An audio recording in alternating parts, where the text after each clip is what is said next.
বিভিন্ন প্রতিষ্ঠানে, উচ্চতর শিক্ষা প্রতিষ্ঠান সহ বিভিন্ন প্রতিষ্ঠানে কর্মরত আছেন এখনো অনেকে। তারা যে দেশ নিয়ে এখনো এতটা ভাবেন, এটা সত্যি খুব বিস্ময়কর। আমাদের ভালো লাগছে, আমরা যারা রাজনীতির কর্মী, যে এখনো এই নৈরাজ্যকর পরিস্থিতি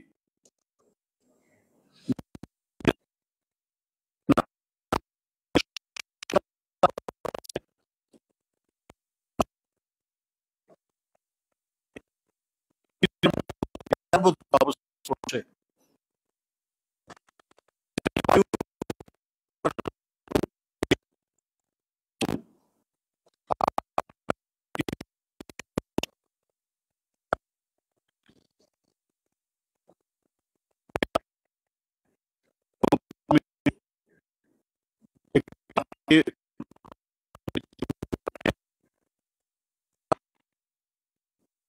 পরিস্থিতি নিয়ে তারা ভাবছেন এবং যতটুকু সাধ্য তারা অবদান রাখতে।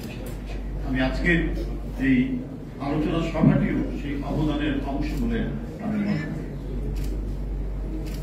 আমি যতটুকু চোখ বুলিয়েছি তাতে আমার কাছে মনে হয়েছে বিষয়গুলো জনগণের কাছে যাওয়া উচিত, আসলেই যাওয়া উচিত।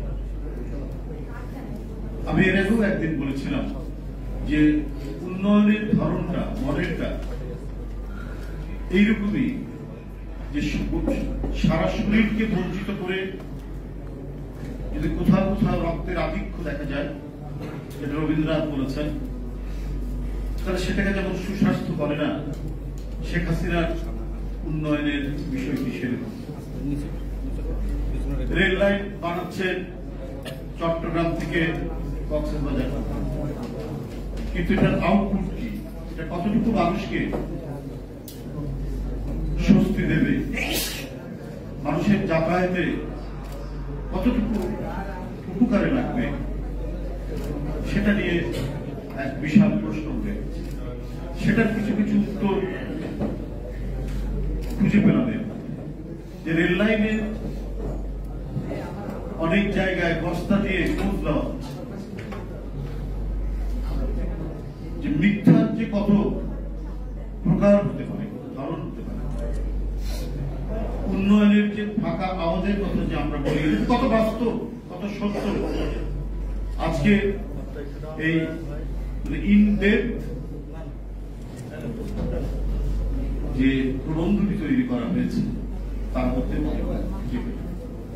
যে না, এতদিন ধরে আমরা যেটা বলেছি সেই বড়টার সত্যাসত্য যথার্থতা রয়েছে। আজকে এই প্রবন্ধটির মধ্যে এই আলোচনার যে টপিকসটা, তার মধ্যে আমরা সেই জিনিসটা কিছুটা ভুলেও আমরা খুঁজে পেয়েছি। এটা আরো ভালো করে আমরা যখন মানে বিজি সময়ের পর, ব্যস্ত সময়ের পরে যখন আমরা পড়বো রাখলে, তখন আরো অনেক জিনিস আমাদের মাথার মধ্যে। আমি ধন্যবাদ জানাই যিনি অত্যন্ত কষ্ট করে খেটে খুঁটে করে খায়, রুগ্ন হাড় কঙ্কাল জর্জরিত একটি নারীকে প্রসাধন চর্চিত করলে যেমন লাগবে, এই এক নায়কদের উন্নয়নের ধারাটা তেমনি। সুহার্ত যখন ইন্দোনেশিয়ার প্রেসিডেন্ট, তখন থেকে একটি বড় এয়ারপোর্ট বানায়, মানুষ কিন্তু খেতে পায় না। পৃথিবীর দরিদ্রতম দেশগুলির একটি তখন ইন্দোনেশিয়া। তো এই কন্ট্রাক্টটি পেলেন হচ্ছে তার ছেলে। মেয়ে এসে আবদার বলল যে এই জাকার্তা শহরের উত্তর দিকে এত বড় একটা এয়ারপোর্ট হলো, তোমার ছেলেকে দিলে তো তোমার জামাই কি করবে? তখন তার বাবা দক্ষিণ দিকে আরেকটা এয়ারপোর্ট করার জন্য আরেকটা বরাদ্দ দিলেন। একটা একদিন ধরুন তাই আরবের একটি দেশ, এক না বহুদিন ধরে কর্তৃত্ববাদী শাসন, সেগুলো ফ্লাইওভার করে। আমি ইকোনমিক্সে পড়েছি, কদিন আগেই পড়েছি, বছরখানিক আগে, যে ফ্লাইওভার করছে, সবকিছু করছে, কিন্তু হাসপাতাল আর school, primary school, secondary school এখন ধ্বংস হয়ে গেছে। এদের দৃষ্টিভঙ্গি থাকে ওই জায়গায়। আপনার ভুলে ভরা পাঠ্যসূচি, যে পাঠ্যসূচির সিলেবাস যেগুলো নিয়ে আসা হচ্ছে বা এই কোমলমতি ছাত্রছাত্রীদেরকে যেগুলো পড়ানো হচ্ছে, তার সাথে আমাদের এই দেশের ঐতিহ্য, মূল্যবোধ, সংস্কৃতির সাথে কোনো সম্পর্ক নেই। নাচের উদ্দেশ্য কি আজকে পেপারে বললাম, তাকে নিবেদন করে নাচতে করা হয়, এগুলো নিয়ে আসা হচ্ছে। আজকে কাজী নজরুল ইসলাম আমাদের জাতীয় কবি, জন্মদিন। আমরা শুধুই জানি বিদ্রোহী কবি, বিপ্লবের কবি, প্রেমের কবি ইত্যাদি, কিন্তু দেখুন একজন মহান কবি দৃষ্টি কত প্রসারিত হতে পারে একটি পিছিয়ে পড়া জাতিকে গড়ে তোলার জন্য। তাকে যে আধুনিক জ্ঞান বিজ্ঞান চর্চার দিকে উদ্বুদ্ধ করতে হবে। আমরা সে ছোটবেলায় পড়েছিলাম, থাকবো না ও বদ্ধ করে দেখবো এবার দশটাকে কেমন করে, এরপরে এগুলো মনে হয় করছে মানুষ, মানে পাতালপুরি থেকে কিভাবে মানুষ নিয়ে আসছে, মানে একজন শিশুকে কিশোরকে বিজ্ঞানমুখী করার জন্য একজন মহান কবি কি গভীর অন্তর্দৃষ্টি কাজ করে। আজকে এগুলো বাদ দিয়ে যে সমস্ত বিষয়গুলি নিয়ে আসা হচ্ছে দুর্ভাগ্যজনক, অত্যন্ত পরিকল্পিতভাবে এই কাজ, গভীর চক্রান্ত সহকারে এই কাজগুলি করা হচ্ছে। উন্নয়নের যদি আমি রেলওয়ের কথাই বলি, তাহলে আপনি যমুনা সিটিতে একটি ব্রিজ আছে, আবার সেখানে আরেকটা ব্রিজ করা হচ্ছে রেলের, কিন্তু দরকার তো হচ্ছে সিঙ্গেল লাইন বা ডাবল লাইন করা। ডাবল লাইন করলে করে আপনার এই ঈদের সময় যানজট, এই যানজট অনেকটাই নিরসন। শুধু সিঙ্গেল লাইন থাকার কারণে ট্রেন সেই পরিমাণ যাত্রী পরিবহন করতে পারছে না। এবং টার্গেট হচ্ছে যে ব্রিজ করার মধ্যে দিয়ে আজকের এই যে পরিবেশ দূষণ বা মানে প্রকৃতির যে পরিবর্তনের যে ধারা, সেখানে যে নদী খাল বিল তার যে স্বাভাবিক প্রবাহ মানতা, সেটা যে স্তব্ধ হচ্ছে। এবং পৃথিবীর বিভিন্ন দেশে যে আন্ডারগ্রাউন্ড ব্রিজ, টানেল, এগুলো পরিবেশ গুরুত্ব দিচ্ছে। সেখানে আপনার আরেকটি ব্রিজ করলে যমুনা ব্রিজের কাছে আমাদের, ঠিক আছে বললেন, কিন্তু তারপর এতে কি আপনার যে সময় খুব হ্রাস থাকে, বিশেষ করে ঈদের সময় বা বিভিন্ন মানে উৎসবের সময়, তো সেই সময় আপনি কি পরিবহন করতে পারবেন যত মানুষের মানে দরকার? একজন বলেছেন যে মানুষ অপেক্ষাকৃত নিরাপদ যাত্রা মনে করে ট্রেন। এখনো বাংলাদেশে রোডসের অ্যাক্সিডেন্টের তুলনায় ট্রেনের অ্যাক্সিডেন্ট কম। অ্যামট্রাক ইউনাইটেড স্টেটস আমেরিকাতে, সেখানে আপনার প্রতি বছর দুর্ঘটনার পরিমাণ হচ্ছে 1% থেকে 1.5%। জাপানে 0। পৃথিবীতে এখনো ট্রেন হচ্ছে সবচেয়ে নিরাপদ জার্নি। চমৎকার কথা বলেছেন ডক্টর রাজ্জাক, বিদেশি বন্ধুদের। আসলেই তাই, যেখানে মানুষ স্বস্তি পাবে, যেখানে মানুষ নিরাপত্তা বোধ করবে, সেটা কিন্তু আপনার গড়ে তোলা হয়। সেটাকে মানে ডিলে করা হচ্ছে একেবারে স্বাভাবিক সময়ের চাইতে অনেক বেশি। কারণ এখানে সরকারের স্বার্থ হচ্ছে ব্রিজ নির্মাণ করে সেখানে পার্সেন্টেজ পাওয়া, আর সেতু মন্ত্রী বা যারা সড়ক পরিবহনের দায়িত্বে থাকেন তাদেরকে নাকি বিভিন্ন জেলা পর্যায়ে যারা পরিবহনের নেতারা থাকেন তারা ম্যানেজ করে। কি ম্যানেজ করেন আমরা জানি না, মানে গোটা সড়ক পরিবহনটাই হচ্ছে আপনার মাফিয়া নিয়ন্ত্রিত একটি ব্যবস্থা। আমি সে আলাবামার বেলভিলেট, মানে আমাদের উপজেলার হেডকোয়ার্টার, ঠিক ওই রকম একটি আমেরিকার একটা বেলভিলেট বলে একটা আমাদের উপজেলার মতো একটা ছোট্ট শহর, ওইখান থেকে আমি এসেছি নিউ ইয়র্ক সিটিতে। 1.5 দিন লেগেছে, প্রায় 2000, ওখানে তো মাইলে সব ইয়ে করে আর কি, কিলোমিটার 2000 মাইলের 1.5 দিনের মধ্যে করেছিল। তারপরও কি 5টা স্টপেজ সেখানে দেওয়া হচ্ছে। মানে নিরাপত্তার হানি হতে পারে এই ধরনের। এখানে তো সেই ব্যবস্থাপনা নেই বলেই সড়কে ভাঙ করতে কোন ধরনের পদক্ষেপ নিতে পারে। অ্যাকাউন্টেবল গভর্নমেন্ট থাকলে করে মানুষ এই বিষয়ে বারবার বলতে পারে, মানুষ এগুলো দাবি করতে পারে, এবং জনগণের কাছে জবাবদিহিমূলক সরকার আস্তে আস্তে এই ব্যবস্থাগুলো নিতে পারবে।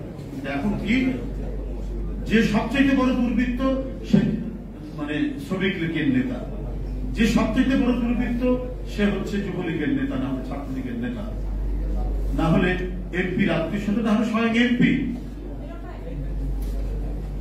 আপনার বেআইনি অর্থের সাথে বেআইনি ব্যক্তির মিশ্রণ ঘটে খুব দ্রুত, এবং আমরা তারই পরিণাম আমরা দেখতে পাচ্ছি। এই যে আমার আনার ওবায়দুল কাদের সাহেব বলে ফেললেন যে দেখুন তার এলাকায় অত্যন্ত জনপ্রিয়তা ছিল, এই কারণে করা যায়। আপনার একটা এলাকার মাফিয়া যদি সেখানে কিছু হতে চায়, আর সেখানে যদি সরকারি স্টেট যদি তাকে নিরাপত্তা দেয়, কোন ভদ্রলোক সেক্ষেত্রে মানে নিজেকে এমপি ক্যান্ডিডেট ঘোষণা করতে পারবে না। এটাই হচ্ছে সত্য কথা। আমরা বাংলাদেশে যাদেরকে মাফিয়া বলে চিনি, যে সমস্ত এমপি এবং অন্যান্য নেতাদেরকে, সেখানে আর ওই দলেরই আর কোন ভদ্রলোক সেখানে দাঁড়াতে পারে না, সেখানে রাজনীতি করতে পারে না।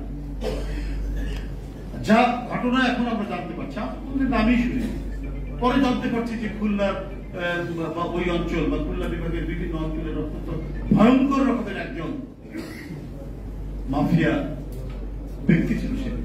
সেই ব্যক্তি একটি দলের ইয়ে পাচ্ছে, নমিনেশন পেয়ে কাউকে 3 বার, তারপরে তার মৃতদেহ টুকরা টুকরা অবস্থায় কলকাতার একটা ফ্ল্যাটের মধ্যে পাওয়া যায়।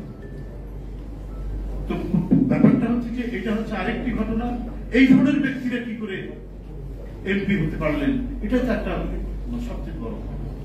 আর ওইখানে এই যে এত বড় একটা মার্ডার আপনার কলকাতায়, তো এখানে কিভাবে এটা সম্ভব হচ্ছে, কেন এটা সম্ভব হচ্ছে? আর এটা তদন্ত করে সঠিক জিনিস আসার আগেই হোম মিনিস্টার বলে দিলেন না না না, এখানে ভারতের কোন ইনভলভমেন্ট নাই। অর্থাৎ ঘোরার আগে গাড়ি ঘুরিয়ে দিলেন। তো ঘটনাটা তো নিশ্চয়ই আরো বিভিন্ন কনফিউশন তৈরি হচ্ছে। সে যে টাইপের লোক হোক না কেন, তার অতীত পরিচয় বা সাম্প্রতিক যে পরিচয় যেটাই হোক, আপনার একটা তো অবৈধ সরকারের দাবি নির্বাচনের একটা সংসদ সদস্যের একটা সিল আছে তার, তাহলে আরেকটি দেশে যখন যাচ্ছেন তার পাসপোর্ট আছে, তার নিরাপত্তা, তার চলাচল, এটা কি সেই দেশের লোকরা ইয়ে করেনি, যাচাই করেনি? সেখানকার গোয়েন্দা বাহিনী, সেখানকার প্রশাসন, সেখানকার পুলিশ টুকরো টুকরো হয়ে নাকি এখন, যেটা আজকেই খবরের কাগজে পড়ছি, বিভিন্ন খালে বিলে ফেলা হচ্ছে, সেটা এখন অনুসন্ধান করা হচ্ছে। আর সন্দেহ করে যাকে ধরা হচ্ছে, বোম্বে থেকে ধরে নিয়ে আসা হয়েছে, কি যেন নাম, কষায় কি যেন যাই। তো এই ধরনের লোকরা ভারতে আশ্রয় পায় কি করে? আমরা শুনি বাংলাদেশের সব শিক্ষকরা ইন্ডিয়াতে নাকি তারা আশ্রয় থাকে, বিভিন্ন ভাবে আশ্রয় থাকে, যারা সেইখান থেকে বাংলাদেশে চাঁদাবাজি থেকে শুরু করে বিভিন্ন খুন জগতের সাথে ইনভলভমেন্ট রয়েছে। অনেকের নাম শুনছে এবং ধারাবাহিক ভাবে পত্রপত্রিকাই হচ্ছে, গণমাধ্যমে উঠছে, সেটা আমার কথা না। সেখান থেকে তারা বাংলাদেশের জনপদের পর জনপদে তাদের অস্তিত্ব, তাদের প্রভুত্ব তারা জানিয়ে রেখেছে। এদের মধ্য থেকেই আবার কেউ কোনোদিন হয়তো এমপি হয়ে যাবে, যদি এই কর্তৃত্ববাদী শাসক থাকে, যদি ন্যায়গঠিত শাসক থাকে, যদি এই দাবি নির্বাচন আর মিডনাইট নির্বাচনের সরকার যদি থাকে, তাহলে এরাও নানাভাবে ম্যানেজ করে তারাও হয়ে যেতে পারে। সুতরাং আপনারা যারা আজকে নিজেদের শিক্ষা জীবনে মেধার প্রতিযোগিতায় উত্তীর্ণ হয়ে যারা বুয়েটে পড়েছেন, ইঞ্জিনিয়ারিং কলেজগুলোতে পড়েছেন, মেডিকেল কলেজগুলোতে পড়েছেন, একটা যে সুশীল নাগরিক সমাজ বিকাশের যে ইয়ে থাকে, একটি রাষ্ট্রের যে সম্ভাবনা থাকে বা রাষ্ট্রের যে একটা নিরাপত্তা থাকে, সেই নিরাপত্তা ভেঙে চুলে তছনছ। আপনার একজন মাফিয়াকে আপনাকে স্যার করে ডাকতে হবে, কারণ সে এমপি হবে, সে উপজেলা চেয়ারম্যান হবে। একজন কিরারকে আপনাকে নমনম করতে হবে, কারণ সেখানে জনপ্রতিনিধিত্ব হবে। কারণ জনপ্রতিনিধিত্ব হওয়ার জন্য যেটা যে সুষ্ঠু নির্বাচন দরকার, সেই নির্বাচন তো একেবারে জাদু ধরে পাঠিয়ে দেওয়া হচ্ছে। তাহলে এই পরিস্থিতির মধ্যেই আমাদেরকে বসবাস করতে হবে, যদি এই পরিস্থিতি অব্যাহত থাকতে হবে। আজকে দায় নিবেন না, তো 2018 যে মিডনাইট নির্বাচন, যে আপনার মধ্যরাতের নির্বাচন, সেটার টোটাল আর্কিটেক্টই হচ্ছে সাবেক সেনাবাহিনীর প্রধান। এবং তিনি একজন, আমরা এর আগে কখনোই কোন সেনাবাহিনীর প্রধানকে কোন রাজনৈতিক বিষয়ে কোন মন্তব্য করতে শুনিনি। তিনি বলে দিলেন যে স্বাধীনতার পরে এত সুষ্ঠু নির্বাচন হয়নি, অর্থাৎ শেখ হাসিনার পক্ষে তার একচেটিয়া একতরফা নির্বাচন, অবৈধ নির্বাচন, জোর করে ক্ষমতায় থাকার সমস্ত প্রোটেকশন দিয়েছেন সেই ব্যক্তি, সেই সাবেক সেনাবাহিনীর প্রধান। তো আজকে আপনারা অনেকেই বলছেন যে আজকে এই যে ঘটনাগুলো, এটা তো আল জাজিরাই বের হয়েছে, all the prime minister man বলে একটা তারা প্রতিবেদন করেছিলেন ধারাবাহিক। যাই হোক, তো এরপরে যে ঘটনাগুলো, মার্কিন যুক্তরাষ্ট্রের স্টেট ডিপার্টমেন্ট তাদের রেস্ট্রিকশন আরোপ করলেন, তো এটা তো গভর্নমেন্ট করেনি। গভর্নমেন্টের যে এত গোয়েন্দা বাহিনী, বিএনপির যে লোকটা মরে গিয়ে কবরের মধ্যে আছে তার বিরুদ্ধে মামলা দিতেও তারা দ্বিধা করছে না। সে কবে মরে যাওয়ার আগে কোন রাজনৈতিক কর্মসূচিতে অংশগ্রহণ করেছিল, এই কারণে সে মৃত লোকটার নামে মামলা দিতে তারা পিছ পা হয় না। কিন্তু এই সমস্ত ব্যক্তি, এই বেনজিরের আজকে যে কি বলে আরব্য উপন্যাসের কাহিনীর মতো, আরব্য রজনীর মতো যে ঘটনাগুলো আমরা প্রতিদিন শুনছি, তো এই ঘটনাগুলোর কি জানতো না এই সরকারের বিভিন্ন গোয়েন্দা সংস্থা, গুপ্তচর সংস্থা এটা জানতো না? নিশ্চয়ই জানতো, কিন্তু করেনি। আন্তর্জাতিক চাপ বা কথাবার্তার বাইরে এমন হচ্ছে, এখন কি বলে ব্যাংক অ্যাকাউন্ট ফ্রিজ, অমুক লক্ষ্য। আমি আপনাদের বলি এটা কিছুই হবে না, এটা একটা আই ওয়াশ করলো সরকার, ওদেরকে ঠিকই প্রদর্শন করছে। কারণ এই বেনজির সাহেব পুলিশের আইজি, র্যাবের ডিজি থাকা অবস্থায় যত বিরোধী দলের নেতাকর্মী, বিরোধী মতের নেতাকর্মীর মানে বিচার বহির্ভূত হত্যাকাণ্ড থেকে শুরু করে অসংখ্য অমানবিক কাজ, মানবতা বিরোধী কাজ তাকে দিয়ে করা হয়। তিনি ওটা করেছেন, সেটা বাস্তবায়ন করেছেন। তো শেখ হাসিনাকে ভুলে যাবেন তার এই অবদান?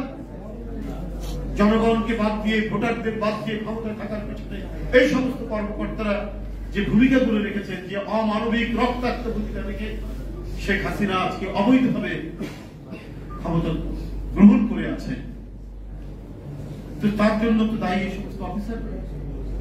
তো তাদেরকে ভুলবেন কি?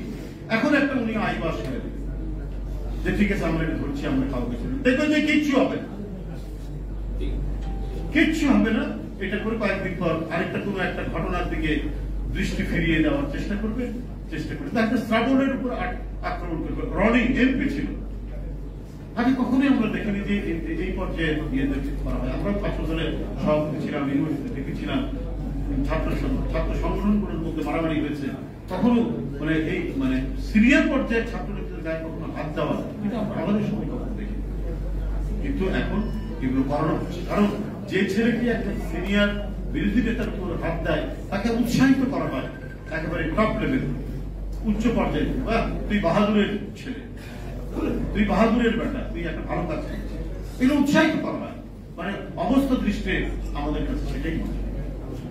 এখন প্রধানমন্ত্রী বলছেন যে বঙ্গোপসাগরে ঘাঁটি করতে দেয়নি বলে আমার বিরুদ্ধে সমস্যা করা হচ্ছে। তা আপনি বঙ্গোপসাগরে ঘাঁটি করতে দেননি যাদেরকে উদ্দেশ্য করে বলছেন, কারণ তারা এখানে অবাধ সুষ্ঠু নির্বাচনের কথা বলে। জানি আপনাদের মার্কিন যুক্তরাষ্ট্র বা পৃথিবীর গণতান্ত্রিক বিশ্ব আপনার নির্বাচন নিয়ে যারা প্রশ্ন তুলেছে তাদেরকে উদ্দেশ্য করে আপনি বলছেন, বিশেষ করে আমেরিকা। কিন্তু আপনি যে বলেছেন যে আমি ভারতকে যা দিয়েছি তারা কোনোদিন ভুলবে না, তো আপনি কোথায় কোথায় এই পার্শ্ববর্তী দেশকে ঘাঁটি করতে দিয়েছেন, কি কি দিয়েছেন? আপনার তো নিজের মুখে বলা, এটা তো আমরা কোনো বানিয়ে বলছি না। তো সেইটা যদি আপনি দয়া করে বলতেন। আমরা তো কখনো শুনিনি যে মার্কিন যুক্তরাষ্ট্র বলেছেন যে আমরা বঙ্গোপসাগরে ঘাঁটি করি, কিন্তু আপনি তো নিজের মুখে বলেছেন যে আমি ভারতকে যা দিয়েছি তারা কোনোদিন সেটি ভুলবে না।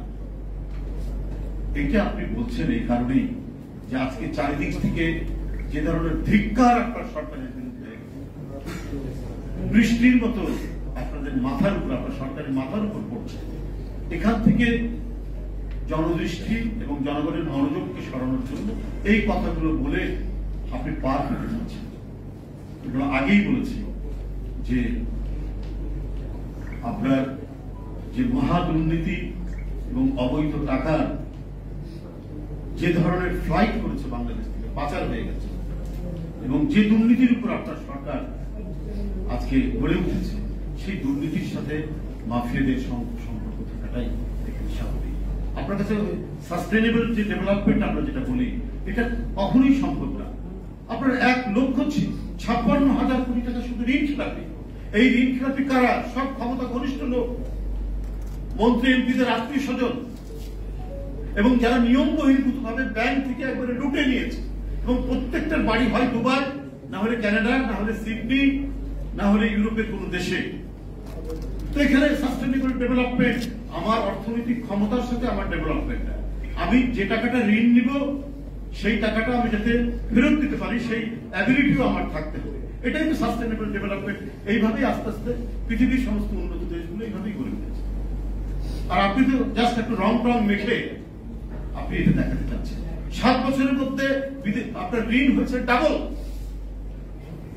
তাহলে সেইভাবে আপনার এই দেশকে আপনি ভিক্ষুকের দেশে আপনি পরিণত করতে চাচ্ছেন। আপনার সেই তথাকথিত উন্নয়নের নামে সবকিছু ধ্বংস করে দিয়ে, এটা সম্ভব নয়। এটা আপনি যেভাবে যাচ্ছেন, আপনি গোটা জাতিকে প্রভুদের কাছে একটা চিরস্থায়ী শৃঙ্খলের মধ্যে বেঁধে রাখতে চাচ্ছেন। আপনি এখানে বলেছেন অর্থনৈতিকভাবে, সাংস্কৃতিকভাবে, রাজনৈতিকভাবে আমাদের যে স্বাধীনতা, আমাদের যে সার্বভৌমত্ব, সেটাকে আজকে হরণ করার চেষ্টা চালাচ্ছে। তাদের সেতুমন্ত্রী বলছেন যে বিদেশিরা বিএনপিকে ক্ষমতায় নিয়ে যাওয়ার যে স্বপ্ন, সেটা কর্পূরের মতো উড়ে গেছে। কিন্তু আপনারা যে অবৈধভাবে ক্ষমতা ভারত থেকে পেরেক নিয়ে এসে এমন ভাবে বসাচ্ছেন ক্ষমতার তক্তপোষ, এটাও কিন্তু আপনার যে কোনো মুহূর্তেই এই পেরেক ভেঙে যাবে এবং এই তক্তপোষ আপনার উল্টে যাবে ওবায়দুল কাদের সাহেব। এটাকে আপনাকে মনে রাখতে হবে। আমি বক্তব্য আর দীর্ঘায়িত করতে চাই না। আমি শুধুমাত্র একটা কথাই বলবো যে আমি আপনাদের কাছে আরেকটা অনুরোধ করবো। সামনে শহীদ রাষ্ট্রপতি জিয়াউর রহমান মহান স্বাধীনতা দিবস, তার 43তম শাহাদাত বার্ষিকী, এই উপলক্ষে আজকের যে একটি চমৎকার অনুষ্ঠান এখানে করেছেন, আরো এই ধরনের অনুষ্ঠান করবেন এবং শাহাদাত বার্ষিকী উপলক্ষে শহীদ রাষ্ট্রপতি জিয়াউর রহমান যে নিজস্ব টেকনোলজিতে, নিজস্ব অর্থায়নে যে উন্নয়নগুলো করেছেন এবং তিনি যে সমৃদ্ধির পথে পা ফেলছেন, এগিয়ে যাচ্ছিলেন, এগুলোকে নিয়ে একটা কোন আপনার সেমিনার করবেন, যেভাবে এটা ইন ডেপথ আপনারা গিয়েছেন, ঠিক ওইভাবে। যেমন আমি একটা বিষয় জানি, সেটা হলো আপনার তিস্তা ব্যারেজ। তিস্তা ব্যারেজ জানি যে দেশীয় টেকনোলজি, দেশীয় ইঞ্জিনিয়ার, দেশীয় টাকা এই তিস্তা ব্যারেজটা হয়েছে। এই ব্যারেজ হওয়ার কারণে তিস্তার আশেপাশের যে বালুকাময় যে জায়গা, সেটি আজকে গ্রিন, প্রচুর ফলন হয়েছে। তো জিয়াউর রহমানের এই অবদানগুলোকে নিয়েই, যেটা আপনাদের সাথে রেলিভেন্ট হবে বলে আমি মনে করি, এটা আপনারা নিয়ে আপনারা যদি একটা সেমিনার করেন, তাহলে আজকে যারা আয়োজন করেছেন আমি এককে আন্তরিক ধন্যবাদ জানাচ্ছি। রিজু ভাই, হাসিন সহ যারা এখানে আছেন, বাবু, সবাইকে শুভেচ্ছা জানিয়ে ধন্যবাদ।